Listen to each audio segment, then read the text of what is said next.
Hello friends, welcome to home food zone. இன்றைக்கி இந்த வீடியோவில் ரொம்ப டிஃப்ரெண்ட்டான ஒரு சைட் டிஷ், ரொம்பவே புதுசாக இருக்கும். சாதத்தோடு சேர்த்து சாப்பிட்றதுக்கு ரொம்ப நல்லாயிருக்கும். இது எப்படி சேர்ந்து நம்ம பார்க்கலாம். இது செய்கிறதுக்கு ஒரு பேனை சூடு பண்ணிவிட்டு ஒரு டேபிள் ஸ்பூன் அளவுக்கு எண்ணெய் சேர்த்துக்கோங்க. எண்ணெய் நல்லா சூடானதும் 1/4 டீஸ்பூன் வெந்தயம், 1/4 டீஸ்பூன் கடுகு சேர்த்துக்கோங்க. 1 டீஸ்பூன் அளவு சீரகம், 1 டேபிள் ஸ்பூன் கொத்தமல்லி சேர்த்து லோ ஃப்ளேமில் வச்சு இது எல்லாமே நல்லா செவந்து வர வரைக்கும் வறுத்து எடுத்துக்கோங்க. கடுகு எல்லாமே நல்லா வெடிக்கணும், அது வரைக்கும் நல்லா வறுத்து எடுத்துகிட்டு இப்போ இது கூட சேர்க்குறதுக்காக 10லேருந்து 15 காஞ்ச மிளகாய் எடுத்துக்கோங்க. நீங்கள் காரம் அதிகமாக சேர்த்துவீங்கன்னா 15 எடுத்துக்கலாம், கம்மியாக எடுத்துப்பீங்கன்னா அதுக்கேற்ற மாதிரி நீங்கள் அளவு குறைச்சி எடுத்துக்கோங்க. இப்போ காஞ்ச மிளகாய் சேர்த்துட்டு லோ ஃப்ளேமில் வச்சு ஒரு 30லேருந்து 40 செகண்ட் மட்டும் நல்லா இந்த மாதிரி பரட்டி எடுத்துக்கோங்க. கடைசி இதில் கொஞ்சமாக கறிவேப்பிலை சேர்த்து ஒரு தடவை நல்லா கலந்துட்டு இதை வேறு ஒரு பிளேட்டுக்கு மாற்றி நல்லா ஆற வச்சுருங்க. இப்போ இதே பேன்லேயே ஒரு டேபிள் ஸ்பூன் அளவுக்கு எண்ணெய் ஊற்றிக்கலாம். இதில் நான் 250 கிராம் அளவுக்கு வெண்டைக்காய் எடுத்திருக்கேன். நல்லா சுத்தமாக கழுவிட்டு நல்லா தொடச்சிட்டு அதுக்கப்புறமா கட் பண்ணி சேர்த்துக்கணும். நீங்கள் பெருசாக கட் பண்ணதாக இருந்தாலும் கட் பண்ணலாம், அது சின்னதாக நறுக்கி சேர்க்குறதா இருந்தாலும் சேர்க்கலாம். சின்னதாக கட் பண்ணிங்கன்னா உங்களுக்கு சீக்கிரமாக வதங்கும். நான் கொஞ்சம் பெருசாக தான் கட் பண்ணி எடுத்திருக்கேன். ஏன்னா நம்ம இதை அரைச்சி எடுக்கணும். ரொம்ப சின்னதாக இருந்தால் கூட அரைக்கும் போது ரொம்ப பேஸ்ட் மாதிரி ஆகிடும். அதனால் நான் கொஞ்சம் பெருசாக கட் பண்ணி எடுத்திருக்கேன். லோ டு மீடியம் ஃப்ளேமில் வச்சு நல்லா கைவிடாமல் வறுத்துட்டே இருங்க. சுத்தமாக வெண்டைக்காய் அந்த வலுவலுப்பு தன்மையெல்லாம் போய் நல்லா வறுப்படணும். நம்ம எவ்வளோ சேர்த்துமோ அளவு பாதியாக குறையணும், அந்தளவுக்கு நம்ம வறுத்து எடுத்துக்கணும். கடைசி அதில் 2 தக்காளி கட் பண்ணி சேர்த்துக்கோங்க. கூடவே ஒரு சின்ன லெமன் சைஸ் அளவுக்கு புளி சேர்த்துட்டு நல்லா கலந்து விட்டுக்கோங்க. வெண்டைக்காய் நல்லா வறுப்பட்டதுக்கப்புறமா தான் நம்ம தக்காளி புளிலாம் சேர்க்கணும். தக்காளி புளி எல்லாமே சேர்த்து நல்லா கலந்துட்டு ஸ்டவ் ஆஃப் பண்ணிவிட்டு இதையும் எடுத்து நல்லா ஆற வச்சுக்கலாம்.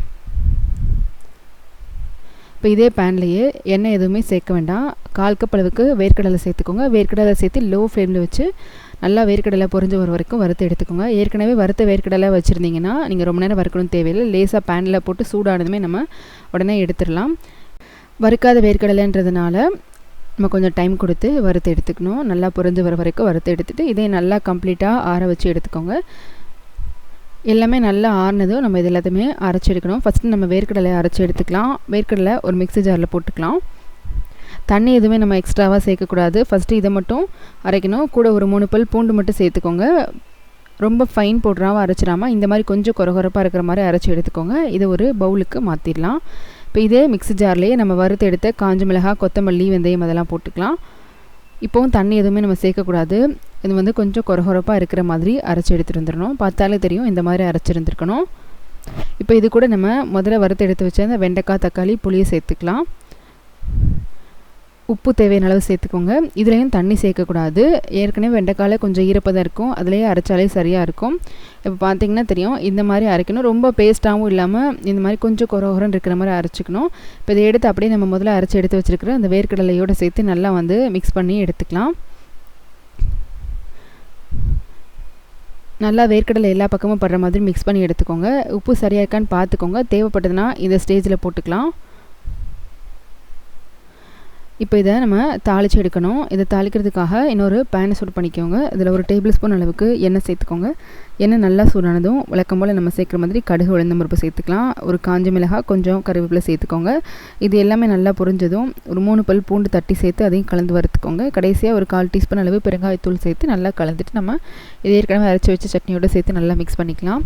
இது நீங்கள் அப்படியே சூடான சாதத்தில் கொஞ்சமாக நெய் போட்டு நீங்கள் சாப்பிட்டிங்கன்னா ரொம்ப நல்லாயிருக்கும். சப்பாத்திக்கும் ரொம்ப நல்ல காம்பினேஷனாக இருக்கும்.